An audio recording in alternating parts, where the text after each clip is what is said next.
If you're seeing a Slack error 403, don't worry, because in this video I'm going to walk you through the fastest fixes step by step. This error usually means Slack is blocking access because of a permissions issue, a session problem, or just a temporary browser glitch. The good news is that in most cases, you can get back into Slack without needing anything complicated. If this video helps you out, make sure to hit the like button and subscribe for more simple tech fixes just like this.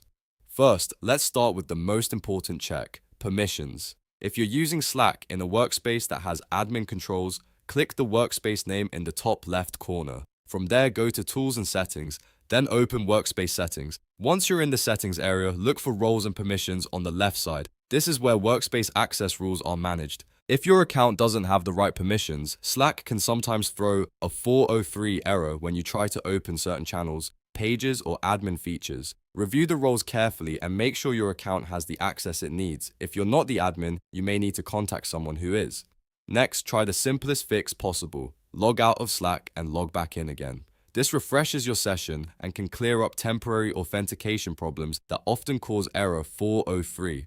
After that, go back to Slack and refresh the page. Sometimes the issue is just a stuck session or a page that didn't load properly the first time. If the error is still there, move on to the next step and clear your browser cache. If you're using Chrome, click the three dots in the top right corner, then open Settings. Go to Privacy and Security, and then select Clear Browsing Data. Clearing the cache can remove corrupted or outdated files that interfere with Slack loading correctly. After clearing the cache, close and reopen your browser, then sign back into Slack and check whether the 403 error is gone. In many cases, one of these steps will solve the issue right away. If not, it's often worth checking whether the problem only happens in one browser or one workspace, because that can help you narrow down whether it's a browser issue or a permission issue. To recap, check your workspace permissions, log out and log back in, refresh the page, and clear your browser cache in Chrome. Those are the main fixes for Slack error 403, and they solve the problem for most users. If this tutorial helped, please give it a thumbs up and subscribe for more quick and easy troubleshooting guides.